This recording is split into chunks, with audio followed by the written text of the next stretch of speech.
नमस्कार,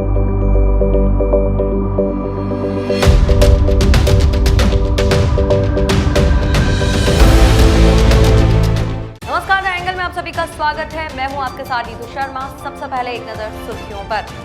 लोकनायक जयप्रकाश नारायण और नानाजी देशमुख की जयंती आज पीएम मोदी ने ट्वीट कर दी श्रद्धांजलि। कांग्रेस नेता राहुल गांधी ने हाथरस की घटना को लेकर किया कटाक्ष। कहा, कई भारतीय दलितों, मुस्लिमों और आदिवासियों को नहीं मानते हैं मानव।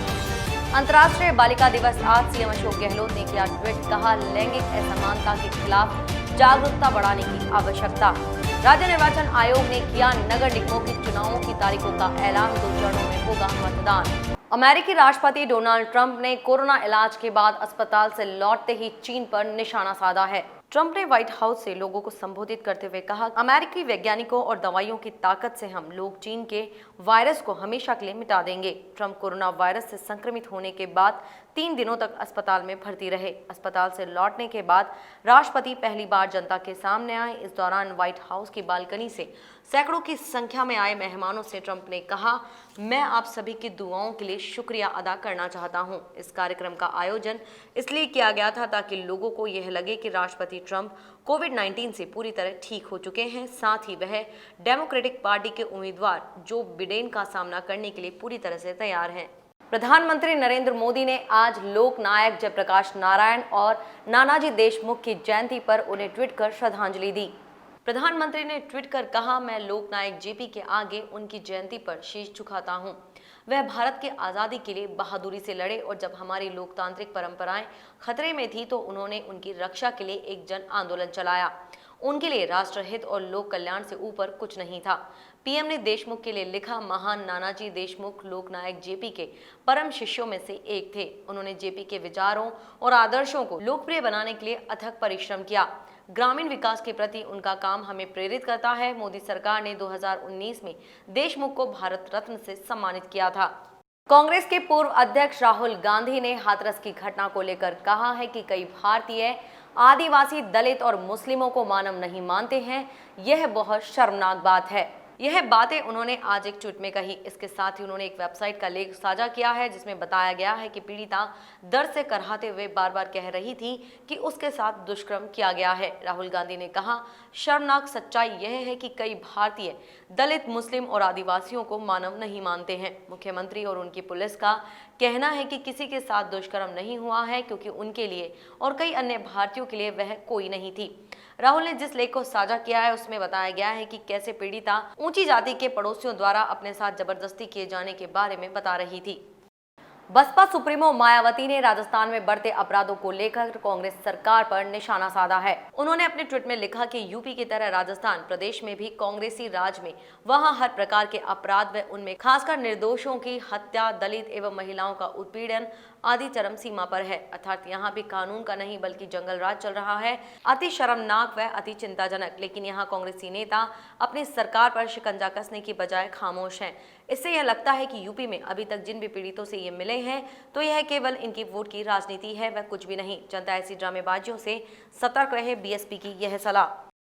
आंध्र प्रदेश के मुख्यमंत्री वाईएस जगनमोहन रेड्डी ने सुप्रीम कोर्ट के एक वरिष्ठ न्यायाधीश के खिलाफ मोर्चा खोल दिया है। रेड्डी ने न्यायाधीश के खिलाफ शीर्ष न्यायालय के प्रधान न्यायाधीश एस ए बोबड़े से शिकायत की है।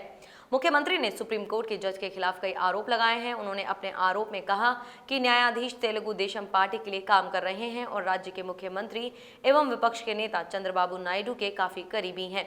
चीफ जस्टिस को लिखे पत्र में मुख्यमंत्री वाईएस जगनमोहन रेड्डी ने दुख और पीड़ा जताते हुए कहा कि लोकतांत्रिक रूप से चुनी गई सरकार को अस्थिर करने के लिए हाईकोर्ट जैसे संस्थान का उपयोग किया जा रहा है। हालांकि यह स्पष्ट नहीं है कि ये तथाकथित प्रयास कैसे किए जा रहे हैं। दक्षिण कश्मीर में सुरक्षा बलों ने बड़ी सफलता हासिल करते हुए 2 अलग अलग मुठभेड़ में 4 आतंकियों को मार गिराया है। मारे गए आतंकियों में लश्कर का शीर्ष कमांडर जाहिद नजीर भट्ट उर्फ जाहिद टाइगर, एक पाकिस्तान का ए श्रेणी का जैश आतंकी समीर भाई उर्फ उस्मान और कुलगाम का स्थानीय तारिक अहमद मीर शामिल है। पुलवामा में एक डोडा के रहने वाले एक आतंकी को मौके से गिरफ्तार किया गया है, जबकि मारा गया दूसरा आतंकी पाकिस्तानी बताया जा रहा है। कुलगाम में मारे गए समीर और तारिक पुलिस अफसर की हत्या और सरपंच पर हमले में शामिल थे। मुठभेड़ स्थल से एक अमेरिकन M4 राइफल और एक पिस्तौल बरामद की गई है। पुलवामा में सुरक्षा बलों का सर्च ऑपरेशन जारी है। मुठभेड़ स्थल से 2 असॉल्ट राइफलें और 1 ग्रेनेड बरामद किया गया है। भारत में कोरोना वायरस के मामले 70 लाख को पार कर गए हैं। वहीं इस वायरस से ठीक होने वाले मरीजों की संख्या 60 लाख के पार हो गई है। हालांकि देश में कोविड-19 के दैनिक मामलों में इजाफा देखने को मिला है। रविवार को संक्रमण के 74,000 से अधिक मामले रिपोर्ट किए गए हैं। वहीं कल संक्रमण के 70,000 मामले सामने आए थे। हालांकि राहत की बात यह है कि कोरोना के सक्रिय मामलों की संख्या में हर दिन गिरावट देखी जा रही है। वहीं बात करें राजस्थान की, तो प्रदेश में 2123 नए मामले सामने आए। राजधानी जयपुर में कोरोना संक्रमण के कल 365 मामले थे। प्रदेश में कोरोना के कुल मामले 1,56,908 मिले हैं, जिनमें एक्टिव केसेस की संख्या 21,354 है और प्रदेश में कल कोरोना से मरने वालों की संख्या 15 थी। इसी के साथ प्रदेश में कोरोना से मरने वालों का आंकड़ा 1,636 पहुंच गया है। मुख्यमंत्री अशोक गहलोत ने आज अंतर्राष्ट्रीय बालिका दिवस के मौके पर ट्वीट किया है। इस ट्वीट में उन्होंने लिखा, आइए हम लड़कियों के विकास के लिए सर्वोत्तम वातावरण प्रदान करने और उन्हें उनकी पूर्ण क्षमता का एहसास कराने के लिए समान अधिकार और अवसर सुनिश्चित करने का वचन दें। हमें लैंगिक असमानता के खिलाफ जागरूकता बढ़ाने और लड़कियों के सशक्तिकरण की दिशा में काम करने की आवश्यकता है।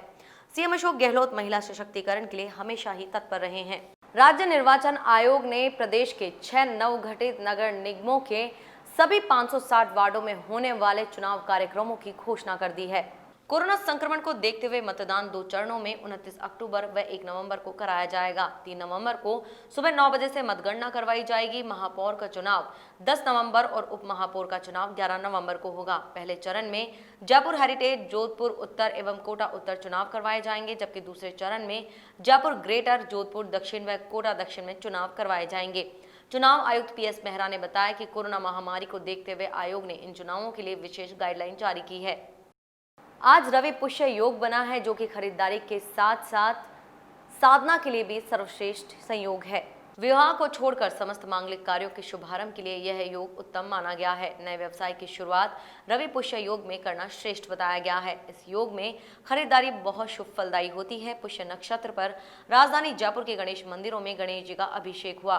चांदपुर स्थित परकोटे वाले गणेश जी का दुग्धाभिषेक हुआ। मोती डूंगरी गणेश मंदिर में भगवान गणेश का दुग्धाभिषेक कर पूजा की गई।